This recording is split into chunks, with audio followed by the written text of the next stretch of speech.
Hello, everyone. We are just troubleshooting a bit here, but we are now live around the herd. Brother Alexander, how are you doing on this fine Thursday evening? I'm doing well, doing very well. It was nice to hear. Excuse me. It was a nice day here in DC, but as I'm looking outside, it just rained. It was like torrential downpour. But Mm, you know, while I was out, at least it was a good day here. How about you? yeah, man. No, it was absolutely a beautiful day. I think the storm is coming from you towards me in Philly. So, yeah, hopefully that doesn't mess up the electricity or anything like that, Wi-Fi. Hopefully we stay good on this end, but that is certainly a possibility. But no, it was a beautiful day. I was out walking outside. It's been cold, as you know, but spring is finally here, and I was out there sweating, man. It was like 80 degrees. Crazy. Yeah, the DC humidity was at play today. But spring. Yeah. Yes. All right. That echo is a good sign. That echo means that we are live on Instagram. So let me fix that up. But all right, we are good there. We are waiting for one other partner to join. But let me just make sure that our link is good here. We got an exciting, an exciting conversation coming up today. We are doing another live deal review. This week we are discussing Substack, which is currently raising on WeFunder, and we're going to tell you all about what Substack is, why it might be interesting, and how you can potentially be an investor if you so choose. Now, Alex, outside of the warm weather, is it true that you were traveling this week? Did you go to New York earlier? I did a day trip to New York, so I took a flight in. I think I landed around 7, then Hmm. took the 7:30 out. So very quick trip. Oh, There was a bar certified CLE course on fashion law. So I went to that for the day. It was more so a conference than, a course, but that was good. Got to be amongst my peers in the fashion law space. There was a lot of talk about technology and the advancement of, AI and how we're going to see that in the fashion world. Talked a lot about mergers and acquisitions. Interesting point that was brought up is that it seems like the fashion world is ripe for a bunch of mergers. hmm. And there was a woman speaking about that and like kind of what that looks like in the history of mergers in fashion. So that may be something we could explore in the future. Yes, sir. But that was my Tuesday. Absolutely. That's what's up. That's what's up. I appreciate you for sharing that because not only was it very interesting, I had no idea that's what you were up to, but it gave us enough time to bring on our third partner here. Sir B. Bass is now in the building. Welcome to you, good Hey, brother. How well, you doing? I'm doing well. How are y'all? We're doing great, brother. We're doing great. We've Good. been experiencing some much warmer weather here Mm. around these parts, and Okay. we're getting a vibe for what y'all got going on out in Texas. Ooh, what's not popping over here, right? Well, I mean, where my head's at is just I'm a Mavs fan. Born, bred, diehard Mavs fan. So I'm over here hoping and praying we make it in the playoffs. Is where Mm. I'm at right now, good brother. But outside of that, living and growing over here. Man, hold on, I feel like I gotta bring my plants back, bro. We got new growth down here. New Is what we growth. got down We here in are Texas. huge New fans growth. of new growth. Yes, indeed.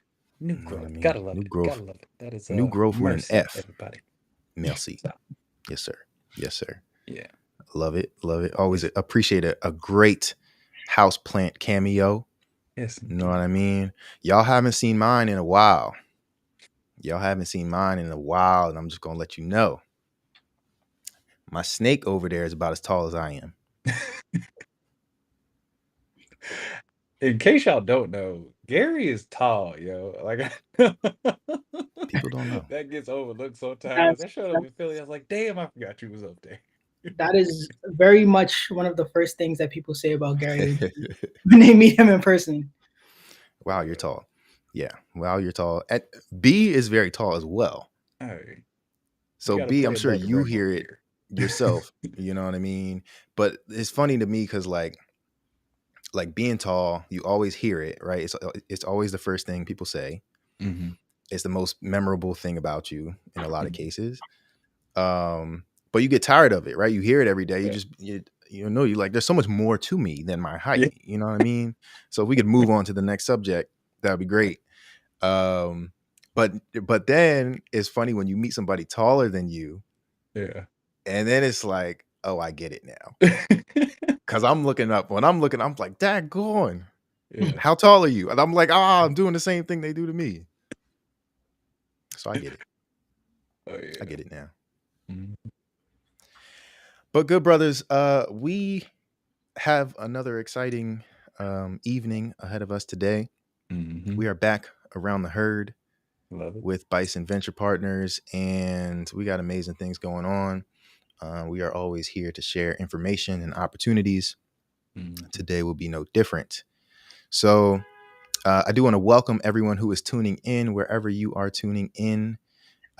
Please, before you do anything else, before you leave, make sure that you are subscribed to our newsletter so you can get all of this great content, get the recordings, get the updates, get the news and notifications about when we're going live next, when we have new investment opportunities to share, and when we have resources available for the community as well.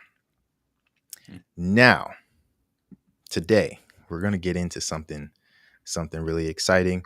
But we have to cover our bases first. So I'm going to start by sharing an investment disclaimer. All right. I'm going to share an investment disclaimer, talk about why we're here as well. And then from there, we'll have a word from our sponsor, BVP Coffee Co. Hey, love it. And we will get into today's subject, which is an exciting investment opportunity that you all can participate in for as little as $100. All right. But we need your help to decide if we should invest ourselves. Mm. Now, as a disclaimer, the information and opinions presented are for educational and informational purposes only and should not be construed as investment advice, an offer to sell, or a solicitation of an offer to buy any securities or financial products. The opinions expressed in this show are those of the authors and do not necessarily represent the opinions of Bison Venture Partners.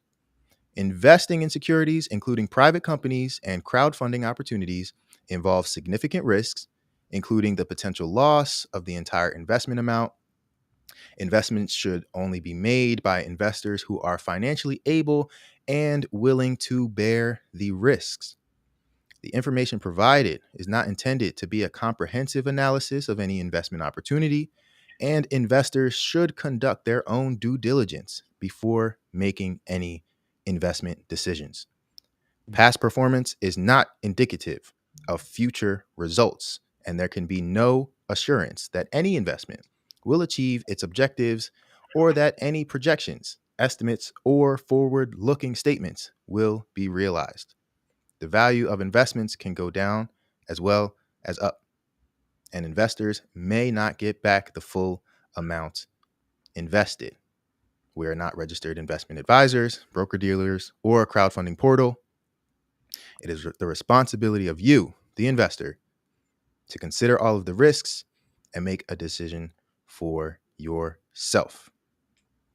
Now, with that being said, I want to officially welcome you all around the herd with Bison Venture Partners, where we're educating 10,000 new angel investors over the next decade in our mission to build generational wealth with our community. Why? Because investing in privately held businesses has historically been a proven wealth building strategy for elites. But the rules have changed, and it's never been easier for everyday people to build wealth in the same way.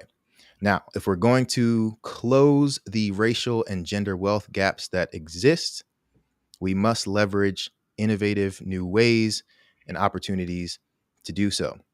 So be sure to subscribe to our newsletter. You can either scan the QR code right there or visit our website, www.bv.partners, and follow us at BisonVP on social media to stay up to date and be in the know about all of the exciting opportunities we have.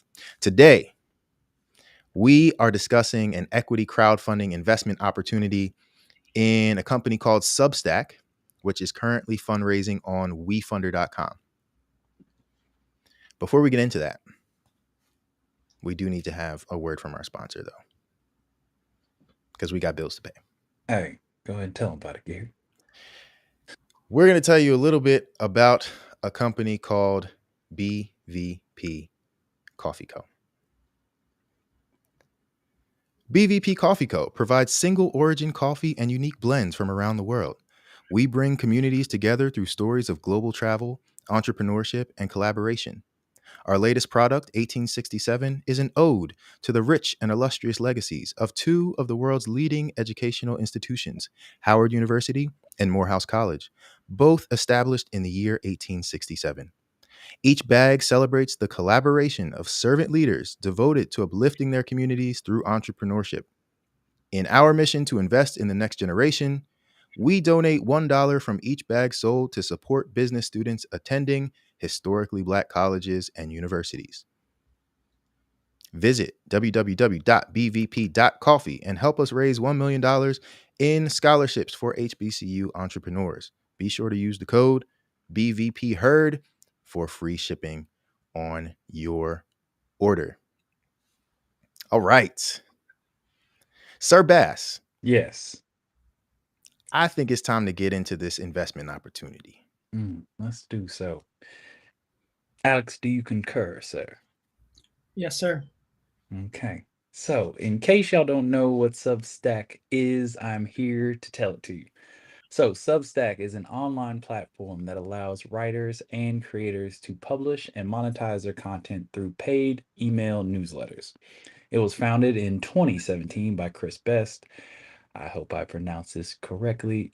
J. Raj Sethi and Hamish McKenzie. The platform enables writers to build their audience, distribute their work, and generate income from subscriptions. Substack is popular among journalists, bloggers, and subject matter experts who want to create an independent income stream without relying on traditional media outlets, advertising, or sponsored content.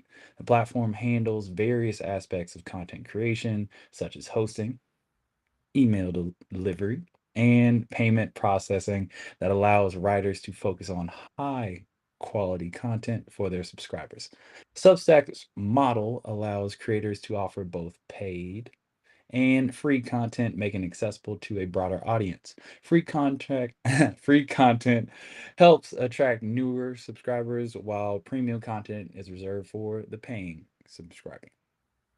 The platform has gained significant traction over the past few years, attracting well known writers and journalists and a growing number of subscribers. Gary, can I give him some highlights? Please do, my good brother. We want to hear about what this company is up to and why we should be paying attention as an investment opportunity.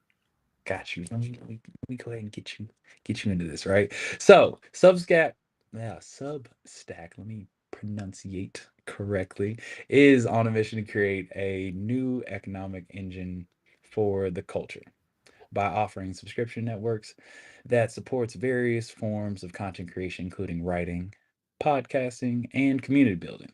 Right now, it currently has over 35 million active subscriptions, with 2 million of them being paid. Substack is a significant player in the content subscription space. The platform is responsible for over 40% of all subscriptions and 15% of paid subscriptions on its network. To date, readers have contributed more than 300 million to writers through Substack, showcasing its impact on the content creator ecosystem. Wow. They doing things. They are doing things. They are absolutely doing things. And thank you for sharing that information, Sir Bass. Um, Alex, we're going to get into the investment memo in a second, but before we do, I want to add some context as to why this is exciting and important for us to check out, right? And we can have a bit of a conversation about this. But, Mhm. you know, um, as investors, right, we seek ownership, and we seek ownership for a lot of different reasons, right? I can say ownership for me is really important because I want to control my destiny. I want to control my future, right? And I have the power, you all have the power to decide where to put your money, right?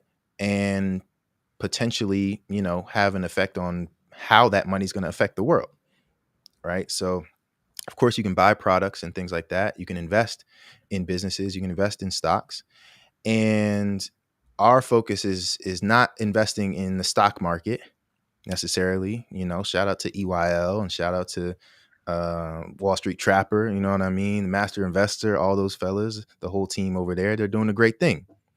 But we see, an area of investing that's not being covered by people that look like us, right? And that's investing in the private markets, investing in the types of companies that could potentially go on to be listed on the stock market, right?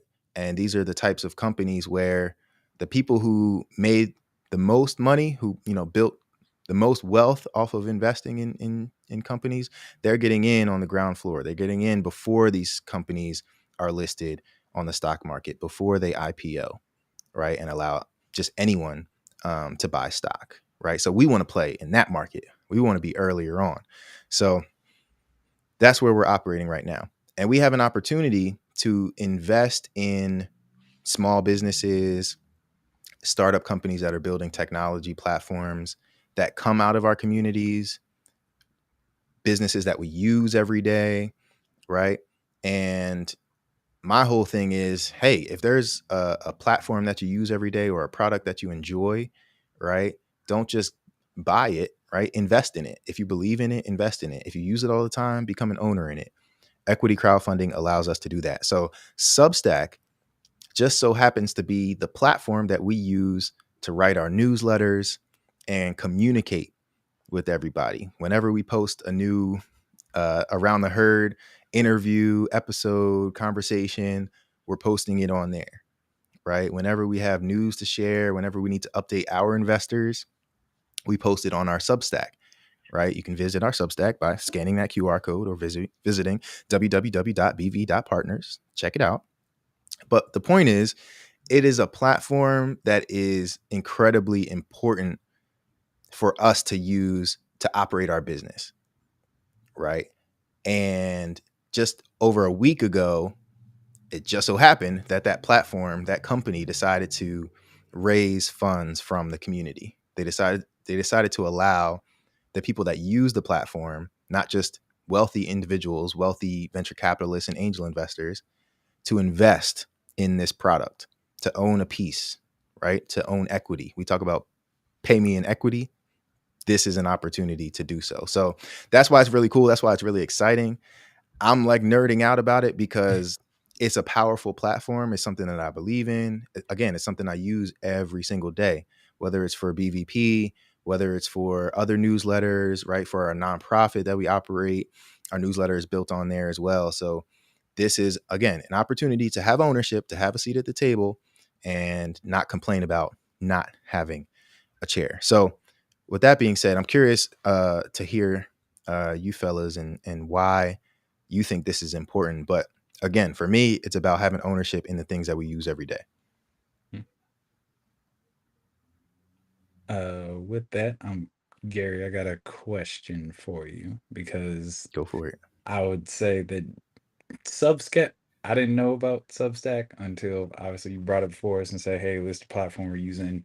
When you were picking platforms for a newsletter and how to distribute information to our audience, right? What led you to use Substack or Yeah. decide that be our platform, right? Yeah, no, it's a good question.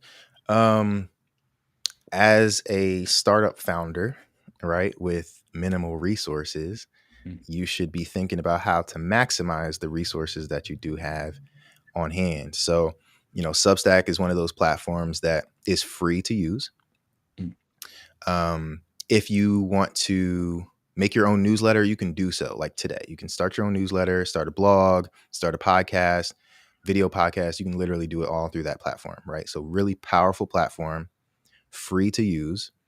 Um, it was also, I also have the experience of like trying a bunch of different platforms, right? mm. So I've used other like email campaign type of platforms. I won't name them to shame them, but I used to find that my emails, if I was sending out mass emails to a list, they would go to spam. They would either go to spam or they'd be listed as like a promotion and therefore not go directly to people's inbox. It would go like to another tab and they just wouldn't see it. Right. So eventually started just testing out Substack and I'm like, man, I'm using this product and it's going straight to people's inboxes. Mhm. Not only does it go to straight to their inbox, but there are analytics on the back end, which all the platforms have. But this one was showing me like you're getting 50%, a 50% open rate on your emails. Like, like we have over 1,000 subscribers at Bison Venture Partners, right, in our newsletter. And they're all, it's a free newsletter, right? You don't have to pay to subscribe. We will have an option available eventually Yeah. if you want more information that we share. But the point is people are getting the emails and they're opening them. So the platform works, right? So then you see that a platform works. It's like, yeah, you lean into it. Not only does it work, it's super customizable. Um, it's easy to use, right? And it's just powerful in the sense that like not only is it for your email newsletter, it can serve as your website, your landing page, it can be Mm. your podcast home and podcast sort of distribution platform, like I said, video podcast as well. And then last point I'll share is like I started writing an ebook, Mm. right? And instead of doing it the traditional way, I decided to make it like an ebook and audio experience. And Substack allowed me to do that. So the Ghetto VC is also built on Substack. So if you want to learn how to invest like a venture capitalist with minimal resources, Hey, you can freaking, subscribe to the Ghetto VC. That is on Substack as well. That's why I chose the platform. hey, there we go. There we go. There we go. Just wanted you to get those bars off real quick. I appreciate you. And if we had to pick a word of the day, bias. That would be my that would be my word. I am biased. I'm extremely biased because I use this thing and I love this thing. So, it's somewhat of a less difficult choice for me to see it and be like, I don't know. There are some questions I do have about the opportunity, but that's what I got. Or if you're a wordsmith, we like to call that support, is what we like to call that, right? So In the VC using world, we call something. that adding value, There you go. value add.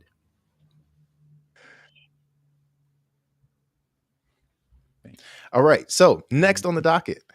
So again, we do have a bit of an investment memo that Alex is going to share. But again, if you are interested in this opportunity, everyone, we are reviewing Substack, which is now fundraising on wefunder.com. If you want to check out the campaign, just visit wefunder.com/Substack and you can check it out. This is, I should probably hold it up there for a little bit longer. This is something where if you're interested, you may want to just at least go to the page and follow the campaign, right? Even if you're not ready to make a decision right now, follow the campaign because this is one of those ones where it's one of those ones. So you at least want to just keep your eyes on it, and it's one that's really, really taken off. And again, it's an opportunity. It won't be around forever, but we at least wanted to share it with the community. Sir Alexander, would you mind giving us just a bit of our investment memo we have ready to share with our community? For sure. So first, getting into the investment memo, we're going to look at the product first. So, as Substack has said, Substack's product offering revolves around enabling creators to build and monetize their audience through newsletters. The platform provides hosting email delivery, and payment processing services, allowing writers to focus on creating high quality content. Substack's user friendly interface has attracted a diverse range of content creators, from journalists and bloggers to subject matter experts. Now, moving into the market. The global market for newsletters and content creators has been growing steadily, fueled by the increasing demand for quality content and a shift towards independent journalism. Substack's target market, includes both content creators and consumers who are willing to pay for premium content. With a growing number of internet users worldwide and the ongoing trend of direct-to-consumer content consumption, Substack is well positioned to capitalize on this expanding market. According to a report by Grandview Research, the global subscription market is expected to reach 246.6 billion by 2025, growing at a CAGR of 18.2%. This presents a significant opportunity for platforms like Substack, as more people are willing to pay for high quality niche content. So just from these 2 points, it's backing up what you said, Gary. It's talking about the fact that this is a very ripe avenue of platforms, and is an idea that, even though you have your other competitors, Substack is right there in the middle and is becoming an industry leader. So Hmm. we see that from our first 2 points. I Absolutely. can pause there if there's any comments, questions. No, I mean the fact that they have over 35 million active subscriptions, I mean, I don't think they're going anywhere anytime soon. So, Yeah. And I think, you know, this campaign, this crowdfunding campaign that they're doing is just fuel to the fire, right? yeah. Like, venture capital is a type of financing that startups raise so that they can fuel that growth, right? So that they can get that many users, acquire that many users through paid advertising and, all those different like user acquisition strategies, Mhm. right? And Substack is being unique in this sense where, yes, they have raised capital from venture capitalists, right? Traditional venture capital firms, but now they've opened this opportunity. They've got this army, right, of subscribers and writers, and they're raising investment dollars from their own community, right? So that number is only going to go up, in my view, because now you're raising money from the people who already love your product, use your product, rely on your product, right? Like, these users and writers a lot of times are like, they're, again, you can like build your business, you can earn a living by being a writer, right? Or just incorporating it as a part of your content strategy. And now Substack is allowing that community to become owners in the platform. And not only are they owners in the platform at this point, uh, if the campaign closes successfully, but they're advocates, right? Now those individuals are like me. Like, I was just showing off for them, right? They haven't paid me $1, right? They don't sponsor the pod just yet, but Substack, please hit us up if you're interested. We can run an ad for sure. But now those users are going to be, again, promoting the product to other people. Like, hey, you should write on the platform, right? They're going to be Yeah. advocates. They're going to be affiliates in that way because they already love the platform. Now they're an owner in it and they want their investment to succeed, right? They want to see some return on investment. So I'm excited to see where it goes, right? Like, even if I didn't invest in the company, I'm like, man, like this is on the right track because the people that use the platform are not going to allow the platform to go out of business or anything like that. They're going to make sure it gets the resources that it needs.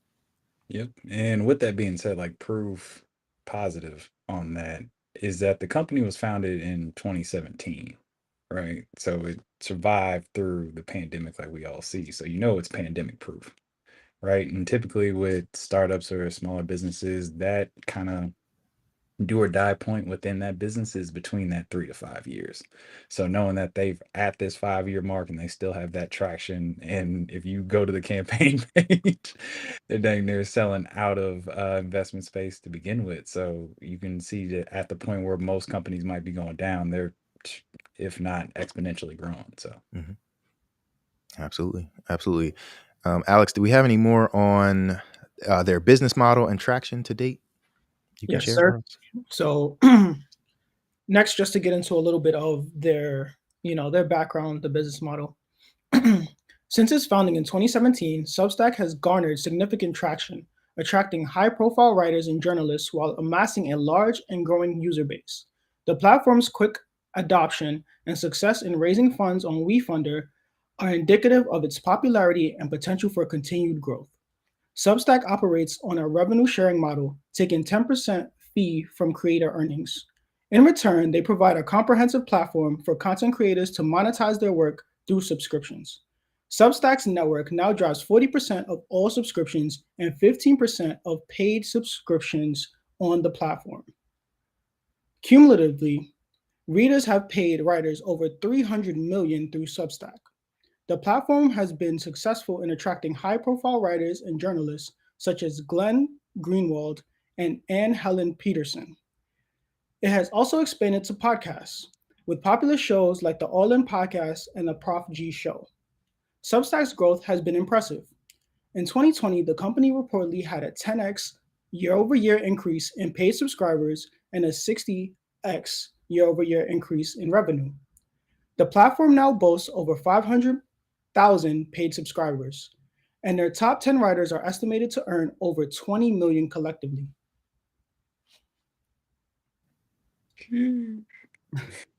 The top 10 writers are estimated to earn over 20 million collectively. So we're going to be in the top 10, right? hey, come We're on. going to BVP in the top 10 on the way. Teleport there. We'll be See, there. you got to claim it. Got to claim it. Claiming it out here. You It's know, manifestation over here. That's right. That's right. Man. So yeah, powerful numbers, right? Revenue share model, which we are fans of. BVP raised via rev share on WeFunder as well. So Substack, we got that in common. You know, we are truly family at this point, right? But I think to Alex's point, right, like the creator economy, right, like providing tools that allow everyday people, creatives, entrepreneurs, writers, thinkers to get their ideas out, to get their stories out, their creations, right? Like that's where you find success, right? In creating platforms that empower other people to do their best work. And I'm gonna say it one more time, but the platform is versatile. And when I was writing the Ghetto VC, I'm like, man, like this is so cool. Like at first I just thought all I thought I could do was write an ebook and just make it a PDF and share a PDF with people, right? But then I realized like, no, this can be an interactive reading experience, right? So I got pretty creative, and like the thumbnail for each of the different chapters, which basically looks like a different post on a newsletter. The thumbnail is a GIF, right? So it's a moving image. Question? Yes. Okay. Professor Gary. Yes, sir. So obviously creative juices were flowing, right? Do Yep. you think this was a Gary Johnson miracle moment, or do you think the setup for Substack inspired you to switch up how you wanted to do It's a Gary Johnson, the third miracle moment every day I wake up, my brother. it? But Hey, no. listen, I was thinking about this earlier, and I teach it to my students too. But creativity and innovation thrive when you have constraints. So Substack can't do it all. Like you can customize it to a degree, but it definitely has limitations. It definitely can't do as many customizations as you can do on other email platforms and things like that. So I just started tinkering with the platform and learning what it could do. And then that inspired me to say, ooh, I could do something like this. You know what I mean? So it wasn't necessarily that the platform said, hey, we allow you to do XYZ. It was more like, I have ideas I want to get out there. Yeah. Let me see what this tool can do.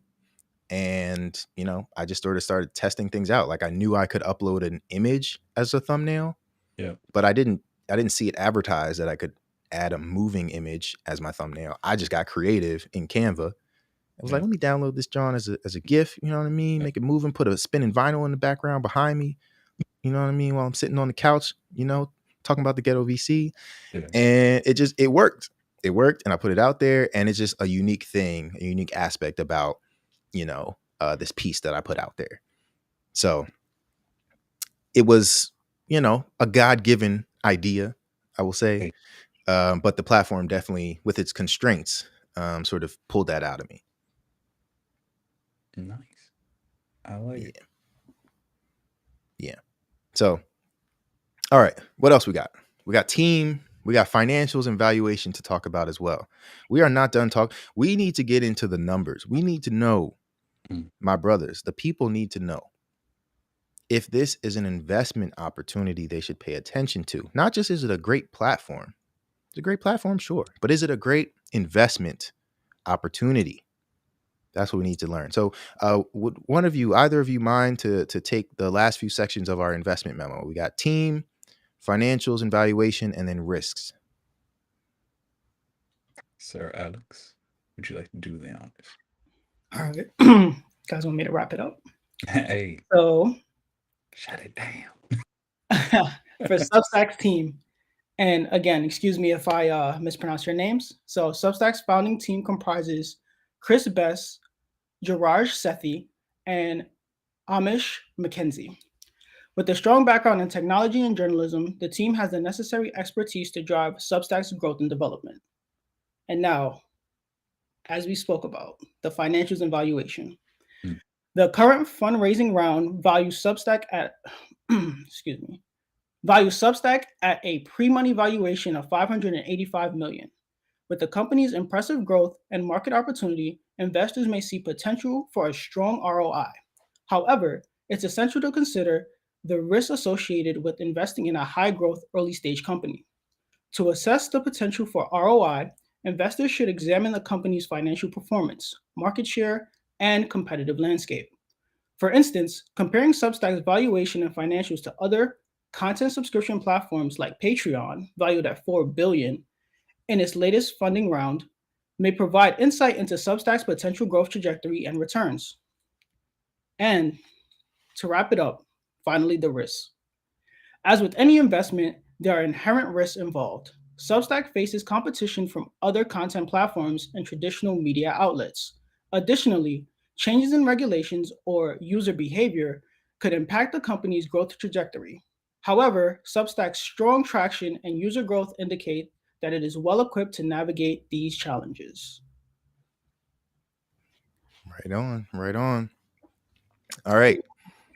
How are We we got some feeling numbers. about the coupling of that statement about the financials and the risks? Yeah, I think risks is what it's all about, right? So all investments have risks associated with them. So if you are considering potentially investing in Substack, you want to think about all these things that we're covering, right? Not just the fact that the company's performing well, but the fact that there are things that could go wrong. There are things that exist, such as competition, right? Other people coming in, replicating the model, doing whatever to take market share. Now, that being said, when I first saw the valuation just means how much the company is worth.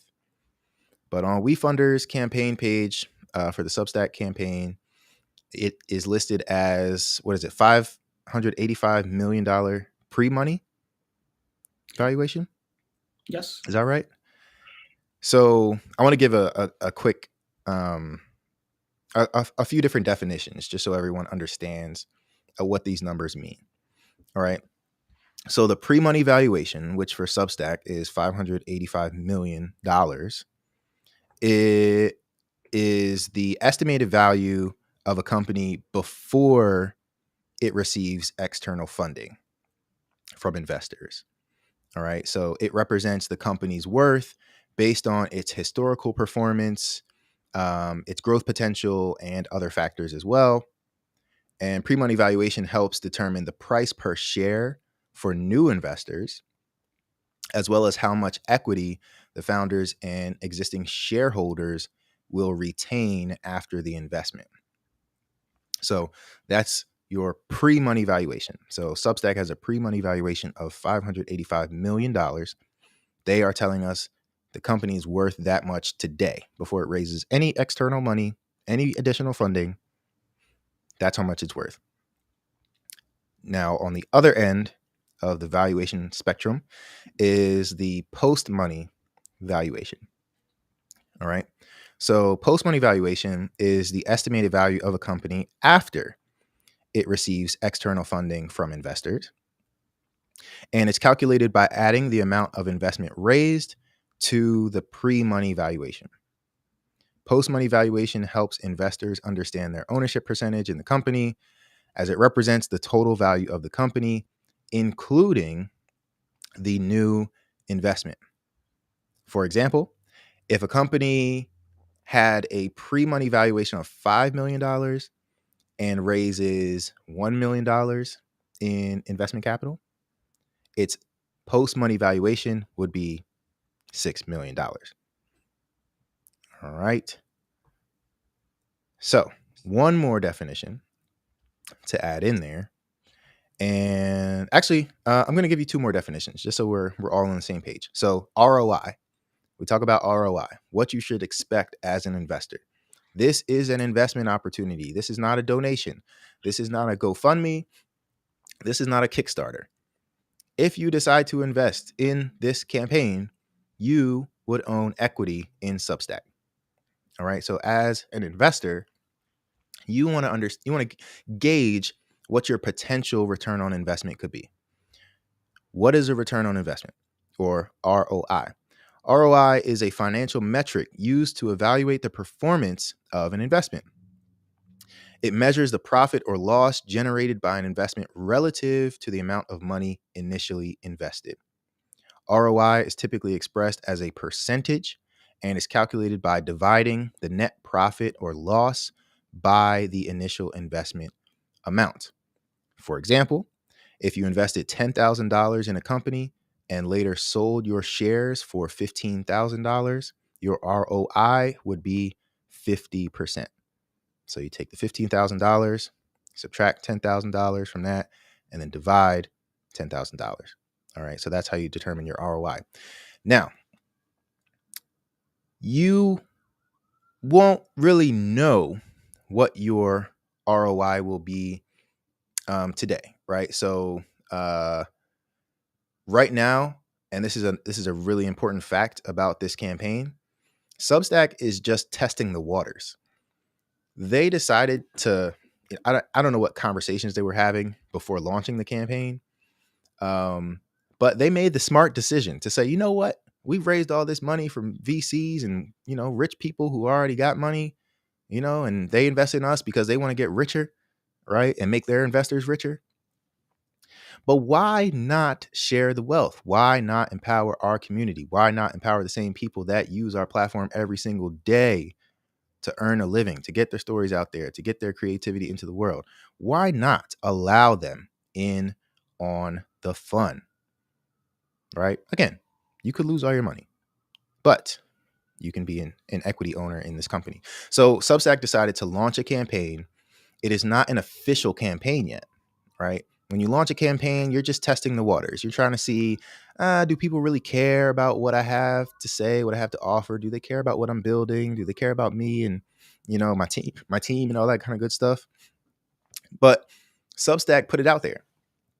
And initially they said, you know what? We're going to gun for $2 million. Let's try to raise $2 million from our community.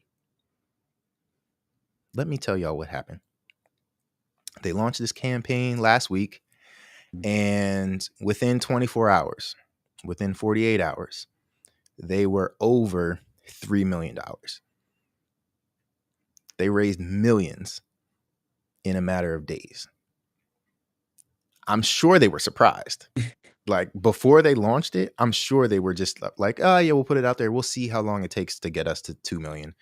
Yo, within 2 days, they surpassed their goal.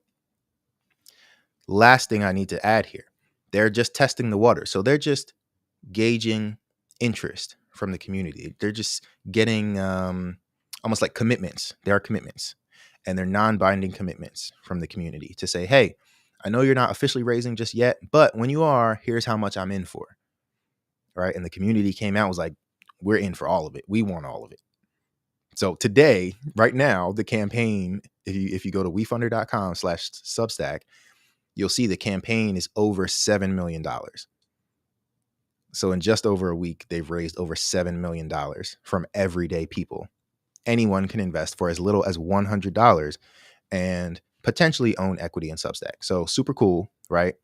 But again, keep in mind, they're still testing the waters. They have not filed their financial information, okay, with the Securities and Exchange Commission, the SEC. I'm going to give another plug for the Ghetto VC. I covered this in the Ghetto VC. The Form C is what you are looking for. You cannot know how well this company is truly performing until you see its balance sheet, until you see its financial statements. You do not know. They can put whatever numbers they want in the pitch deck. They could tell you whatever they want to tell you, right? And legally, they shouldn't. They shouldn't just be saying whatever, right? But when a company files its paperwork, it's official, all right? Because you can see the good and the bad. And a lot of times you're going to see the bad because this is business. Startups burn money, right? It takes money to make money. And when you're getting started, you're ramping up, you're going to be spending money. So it's understandable. But you want to see how much money is flowing, what the cash flow truly looks like, if the numbers that are on their pitch deck match up to the numbers that are in their financial statements. So we are all still waiting for their financials. And actually, I may stand corrected. They may have updated their financials as we were speaking. That may have been why the page crashed just before the show. That boy So, hit that, was it F5 to refresh? listen, I was panicking because I'm like, man, we're about to go live. We're about to talk about this deal. We're going to be sending people to this page and it's going to give them a 404 error. Ain't nothing here. It was a dragonfly flying around on the page. Like, I'm like, what? I can't send people to this link. But no, if you go to wefunder.com/Substack, you will see right now. So, fellas, I'm actually going to pull this up. Hopefully this doesn't mess with anything, but we've talked about this previously. When you go to one of these campaigns, you want to see that they have a details page. All right. So if you go to this website, wefunder.com/Substack, pull it up. To the right of the overview section, right underneath the big graphic that they have, it says details. Details is where you get to see the financials. Click on the financials and let's see what we got. All right.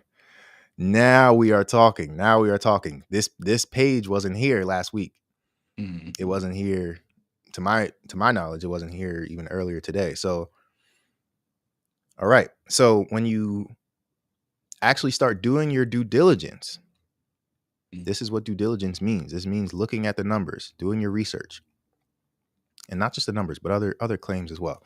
So we can see how much the company has raised previously. So I'm just start reading off numbers. So right now they're raising a priced round, right? They've valued their company at $585 million. In 2018, they raised their first round of funding. They raised a small amount of money, $120,000. That's a small amount of money when it comes to startups, right? In the technology space, right? Silicon Valley type companies. It's not a small amount of money to a lot of other people.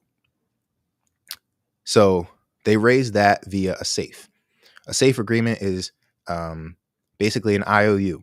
You get to invest today, and if we become valued at a certain amount of money, then you'll get equity, but you'll get equity at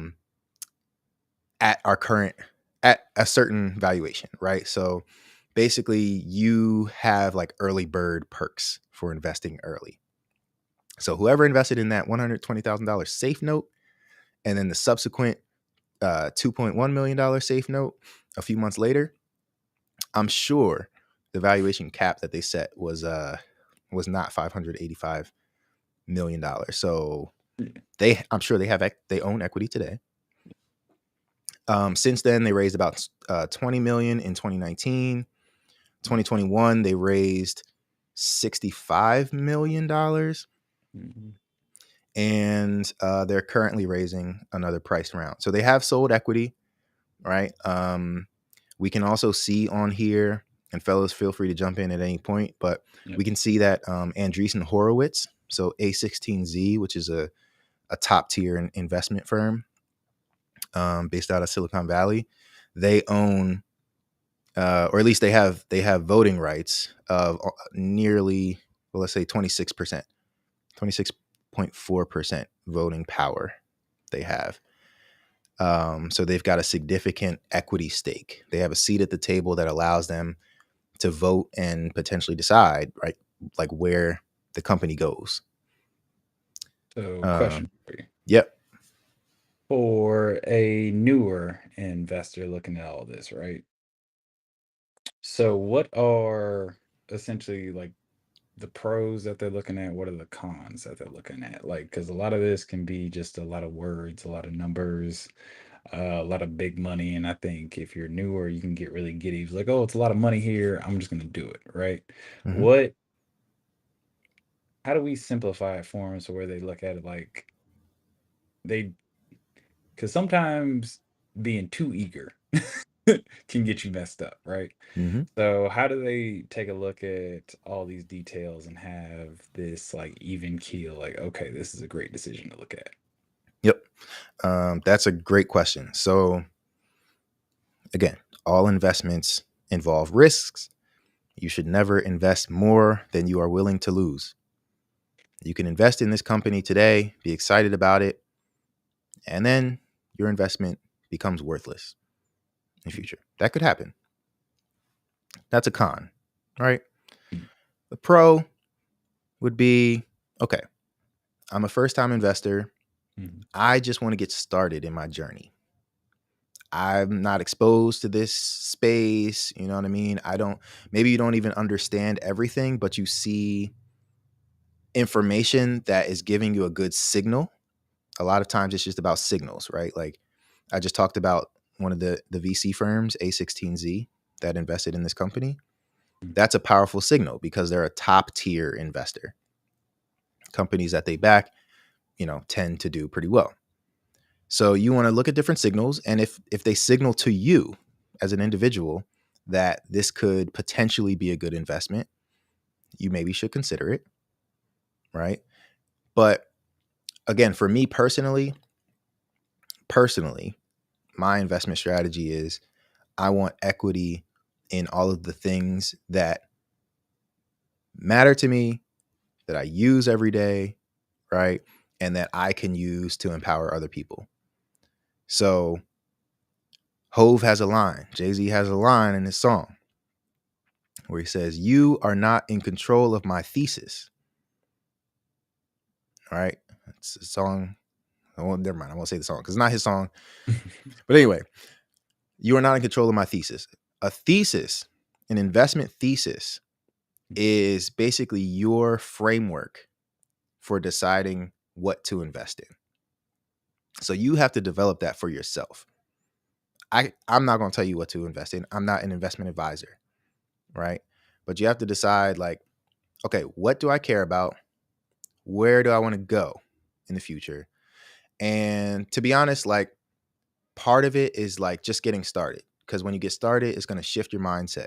And then you can be like, all right, I'm in the game now, right? I have some exposure into these private markets. Before maybe I had some stocks, or maybe I don't even have stocks, but here's this opportunity.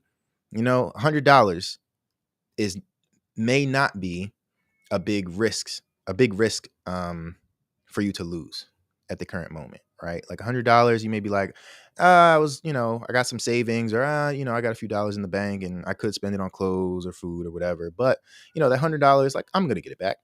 You know what I mean? Payday's tomorrow. It's all good. It's $100. If I lose my $100, I'm not gonna be homeless. I'm not gonna be out of, you know what I mean? Like, you don't gotta go scrambling trying to figure out where to get it. So if you can afford that investment, that's one way to decide, like, okay. But again, like I said, like, getting in the game is important. And for me, after I got in the game, right, investing within my means, small amounts of money, right, it changes everything. And then you start seeing the world differently. And then you start realizing, oh, wow, I'm able to participate in the same wealth building opportunities that only wealthy people could participate in before.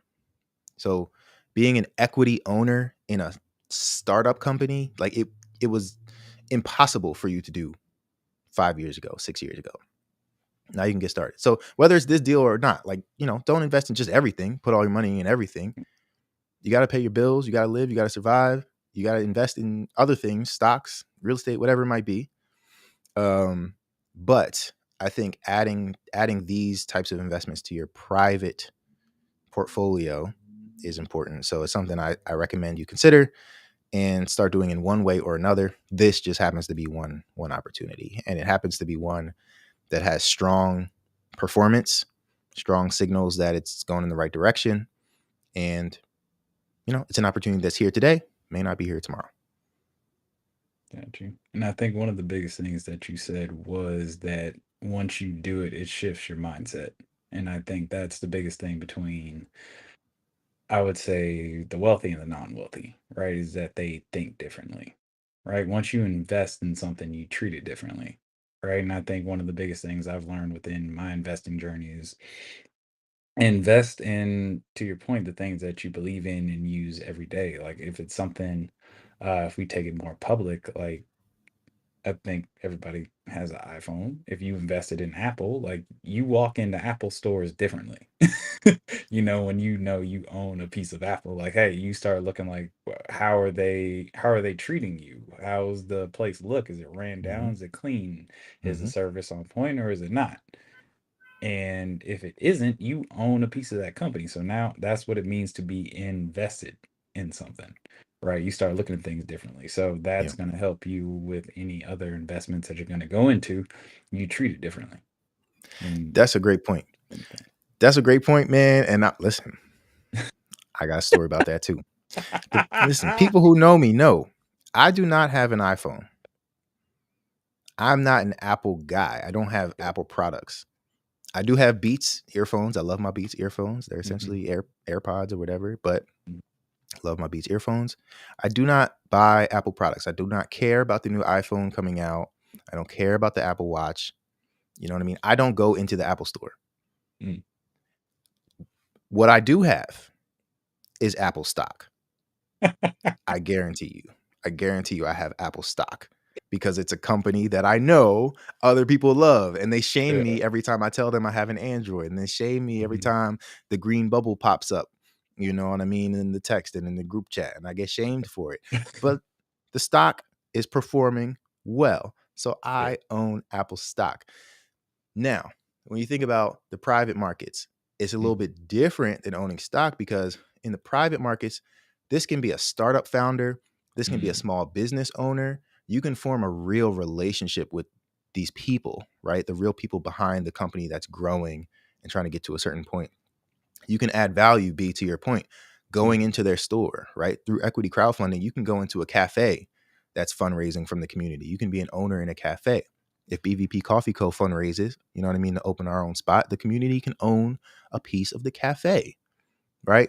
But then you can go in and you can provide feedback. You can say, hey, Gary went into the cafe, while you weren't there, and, things was dirty, or the customer service wasn't right, my order wasn't right, all these different things. And your direct feedback is going to go towards, managers in the company that you have a real relationship to, who are going to make a change, because feedback is a gift. And if they're, good entrepreneurs, they're going to improve and make sure that you have a better experience next time. That scenario may not happen with the Apple Store. I don't know that you can go to Tim Cook, you know what I mean, or whoever's the CEO. I don't even know if he's still the Tim. CEO, but I don't know. You I don't haven't know that you updated can this just app yet, sir. yeah, like I don't think you're going to be able to do that. Yeah. But when it comes to private markets, small businesses, startups coming out of your community, right, you can have a real impact. You can use their platforms. You can use Substack and provide feedback, right? And that feedback is going to go into the platform making new updates and all that kind of stuff, improving it over time. So the scenario you gave, I think, is even more applicable to these types of investment opportunities.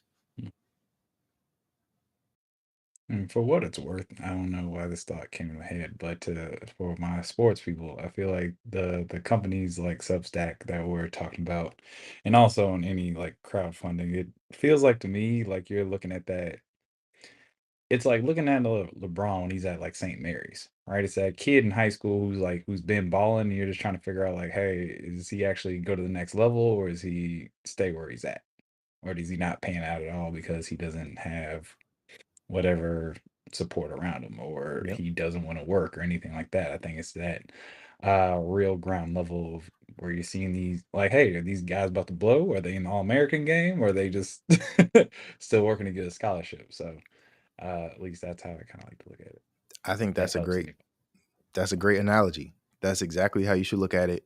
And it could be like, you know, when like, I don't know, like, like a music artist, you know what I mean? There's somebody you really like, but they're like underground. They're not, they're not mainstream or anything like that, but you really like them a lot and nobody else is talking about them. They don't care about them.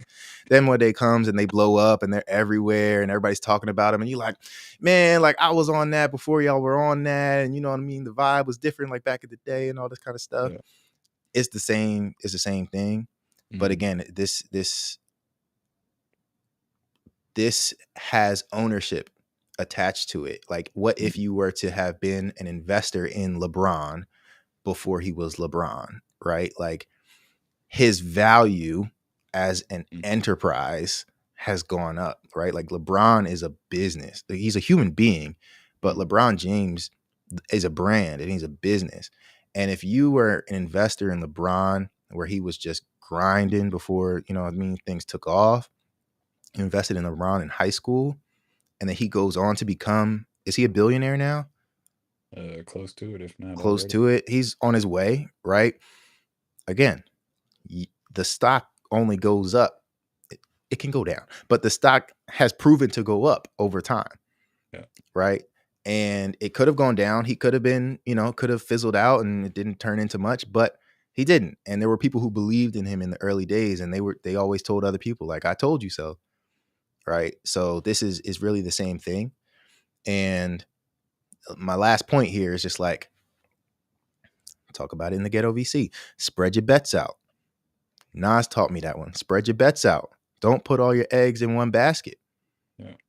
You know what I mean? It's multiple athletes out there. It's multiple singers, songwriters, musicians, right? You can support all of them, as many of them as you like anyway, right? And you should diversify your portfolio. So if you do decide to invest in Substack, don't invest all of your money in Substack.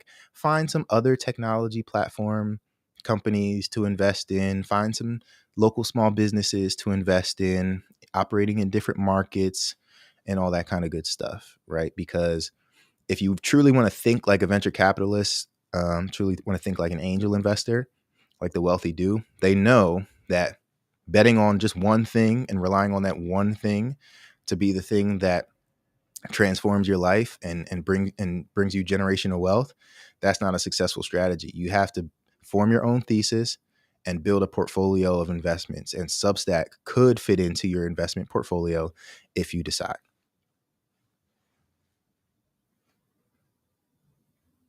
So we've covered a lot.